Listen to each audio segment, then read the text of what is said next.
అనేదో ఒకటి ఇది చూద్దాం. ఇది ఎవరు రాశారు? ఈనాడు వాళ్ళు రాశారు. ఏంటి అనేది చూద్దాం. క్రిమినల్ రికార్డ్‌లో జగన్ పేరు శాశ్వతంగా ఉండిపోతాదనేసి మన లోకేష్ అన్న చెప్తా ఉన్నాడు. వైట్ కాలర్ నేరస్తుడిగా ఆయన చరిత్రలో మిగిలిపోయాడని సిపిఎస్ రద్దు, మద్యపాన నిషేధం హామీలు ఏమయ్యాయనేసి కూడా చెప్పాలంటూ కూడా చెప్పుకొచ్చారు.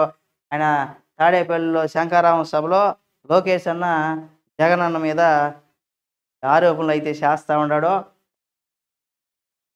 క్రిమినల్ రికార్డ్‌లో జనసేన అంటే జగన్ పేరు శాశ్వతంగా నిలిచిపోతది చెప్తున్నారు. తెలుగుదేశం ప్రధాన కార్యదర్శి లోకేష్ గారు విమర్శలు చేస్తున్నారు.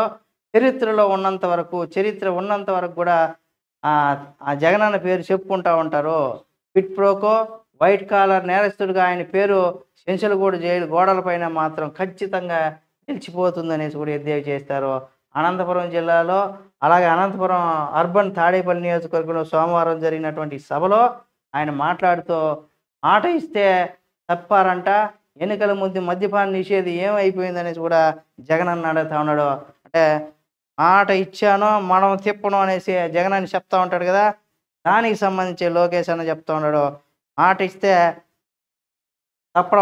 తప్పరంట, కానీ ఏమయ్యేదే మద్యపాన నిషేధం ఎందుకు తప్పినావో అనేసి కూడా ఏంది నన్ను ఇటువంటి కీలకం ఏదో మామూలు గుంపులో గోయిందిలాగా కాకుండా కీలకమైనటువంటి అంశాన్ని మాట తప్పితే పూర్తి వ్యతిరేకత అయితే ఉంటుంది. అది చూసుకోవాలా. ఇక ఎస్సీ, ఎస్టీ, బీసీ, మైనారిటీ మహిళలకు 45 ఏళ్ళకే పింఛన్లు ఇస్తానన్నావు ఇచ్చారా అని కూడా ప్రశ్నించారు. ఇక 2,30,000 ప్రభుత్వ ఉద్యోగాలు ఇస్తామని చెప్పినావు, ఏటా 6,300 కానిస్టేబుల్ ఉద్యోగాలు భర్తీ చేస్తా అన్నావు, ఏమైపోయింది? మెగా డిఎస్సి అన్నావు, ఏమైపోయింది? ఇందులో ఏ ఒకటైనా చేసినావా? 90%, 99% హామీలు నెరవేర్చినట్టుగా చెప్తా ఉండవు. ఇప్పుడు ఇవైతే ఏమైనా అనేసి కూడా జగన్ అన్నని లోకేష్ అన్న అడుగుతా ఉన్నాడు. మరి జగన్ అన్న దగ్గర దీనికి సమాధానం లేదు. ఇప్పుడు పాస్ అనమాట. ఇప్పుడు మన క్విజ్ పెట్టినప్పుడు ఎట్లా ఉంటుందంటే, ఒక క్వశ్చన్ అడిగినారు అనుకో, తెలియకపోతే పాస్ అని చెప్తారు. అంటే ఆ క్వశ్చన్ అడగద్దు, ఇంకా నెక్స్ట్ వేరే అడగాల, తెలిస్తే సమాధానం చెప్తారు. లేకపోతే దాని మీద ఒక కట్టుకథ చెప్పచ్చు అనమాట.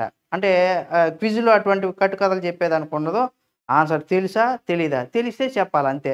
ఆ తెలిస్తే చెప్పేది ఎట్లుంటుందంటే, మేము చేసేసినాం అనేసి ఒక మాట అంటే అయిపోద్ది, కానీ అక్కడ ఉండాల్సిన పని లేదు, అది ఆచరణలోకి వచ్చిందా లేదో కూడా పని లేదనే విధంగా ఉన్నది జగనన్న పరిస్థితి. ఇటువంటి హామీలన్నీ ఇచ్చి జగనన్న ఇప్పుడు ఇకనైనా ఏదైనా హామీలు ఇచ్చేటప్పుడు రాజకీయ నాయకులు తప్పనిసరిగా గుర్తుపెట్టుకోండి. మీరు పెట్టేటువంటి మేనిఫెస్టోలో ఉన్నటువంటి విషయాలు ప్రజలు మర్చిపోరు. ఎందుకంటే మీరు అవి మీ అధికారికమైనటువంటి పోర్టల్లో పెడతారో, ప్రభుత్వానికి సంబంధించి కావచ్చు, లేదా మీ పార్టీకి సంబంధించినటువంటి మేనిఫెస్టో పెడతారు కాబట్టి అందులో ఉన్న ప్రతి పాయింట్ను కూడా ప్రజలందరికీ తెలుస్తూ ఉంటుంది. కాబట్టి తప్పనిసరిగా ప్రశ్నిస్తారు. కాబట్టి అది కూడా గుర్తుపెట్టుకొని హామీలు అయితే వేయండి. ఇచ్చిన హామీలు ఎన్నికలు జరిగిన 6 నెలలకు అమలు చేసే చిత్తశుద్ధి, చివరికి 6 నెలలు చేస్తాం అని మోసం చెప్పినాడు. పెద్ద పెద్ద డైలాగులు చెప్పేసినాడు. మరి 4 ఏళ్ళు 10 నెలలు నిద్రపోయి చివరి 2 నెలల్లో బయటకు వచ్చి ఇప్పుడు గ్రూప్ 2 నోటిఫికేషన్లో డిఎస్సి అలాగే శంకుస్థాపన అంటూ హడావుడి చేస్తున్నావు, దీనేమంటారు అనేసి కూడా, అలాగే వైసీపీ నాయకులు కూడా చెప్పాలనేసి కూడా లోకేష్ అన్న చెప్తా ఉన్నాడు. ఇక ట్రైలర్ బాహుబలి సినిమా పులకేసి అంటూ కూడా ఎద్దేవా చేస్తూ ఉన్నాడు. ఇది సూపర్. బాహుబలి సినిమా ఏ రేంజ్లో ఉందో తెలుసో, హింసించి 23వ పులకేసి సినిమా అంత కంపేర్ చేసి పోసాడు. అంటే దాంట్లో కూడా ఒడివేలు గారు ఆయన అమాయకపు పాలన, ఆయన యొక్క రాజుగా ఆయన తీసుకునేటువంటి నిర్ణయాలు ఎట్లుంటాయంటే ప్రజలంతా కూడా కొంత అయోమయంలో పడేసేసేటువంటి ఇది ఆయన ఇచ్చేటువంటి తీర్పులు ప్రజలు కూడా నానా అవస్థలు పడుతూ ఉంటారు. అంటే బాహుబలిలో ఒక రాజ్యానికి రాజు ఏ విధంగా ఉండాలి, ప్రజల సంక్షేమాన్ని ఏ విధంగా కోరుకుంటాడు అనేది కూడా బాహుబలి సినిమా. ఈ పులకేసి అంటే హింసించి 23వ పులకేసి ఒడివేలు గారు హీరోగా చేసిన సినిమా. ఇందులో ఒడివేలు గారు డ్యూయల్ రేల్ చేస్తారు, అన్నాదమ్ములుగా ఉంటారు. తమ్ముడు చాలా అమాయకుడు, తింగరి, అసలు ఆయనకి ఏమనిపిస్తే అటువంటి శిక్షలు వేసేస్తూ ఉంటాడు. దానికి ప్రజలతో సంబంధం లేదు. అన్నీ కూడా అది మంచిదా చెడ్డదా, ప్రజలకు ఉపయోగపడుతుందా లేదనే సంబంధం లేకుండా అటువంటి పనులైతే చేస్తారు.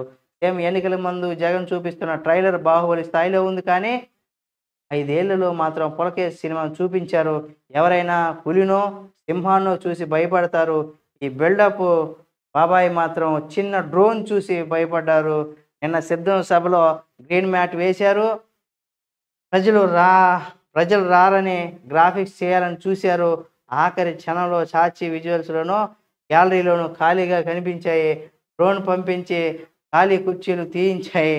అలాంటి చూపించానని అంబటి రాంబాబు, బెట్టింగ్ స్టార్ అని అనిల్ నన్ను తిట్టారు. అంటే సిద్ధం సభకు వచ్చింది జనం సిద్ధంగా లేరని వాళ్ళిద్దరూ ఒప్పుకున్నట్లేనా? జగన్‌కి ఈ మధ్య ప్రచార పిచ్చి బాగా ముదిరింది. మరుగుదొడ్డి తలుపులు కూడా సహా ఎక్కడ చూసినా ఆయన పోస్టర్లే కనిపిస్తా ఉన్నాయి. పోస్టర్‌లో పోటీ పరీక్షల్లో ఆడుదాం ఆంధ్ర, జీవన క్రాంతి, పేదోడు గురించి ప్రశ్నలు అడిగారు. బాబాయిని లేపేసింది ఎవరో? తల్లిని, చెల్లిని బయటికి పంపింది ఎవరో? టీపీఎస్ పైన 31 లక్షల ఇల్లు నిర్మాణం పైన మాట తప్పింది ఎవరో? అనే ప్రశ్నలు అడిగితే పరీక్ష రాసిన వాళ్ళందరికీ కూడా మంచి మార్కులు వచ్చాయని చెప్పి వైసీపీ ఇంటింటికి పంపించడానికి జగన్ సిద్ధంగా ఉన్నారు అనేసి కూడా ఆయన్ని ఎలాగైనా ఇంటికి పంపించేదానికి చాలా మంది ఉన్నారంటే అసలు మామూలుగా ప్రశ్నలు లేవు ఇక్కడ. పబ్లిసిటీ పీక్‌లో ఉంది అని చెప్పుకోవచ్చు. అయితే దేశంలో ఫస్ట్ డిజిటల్ యాడ్స్‌లో ఫస్ట్ బీజేపీ, ఆ తర్వాత వైసీపీ. బీజేపీ, వైసీపీ 2 పార్టీలు డిజిటల్ రంగంలో భారీగా యాడ్స్ పెడతా ఉన్నాయని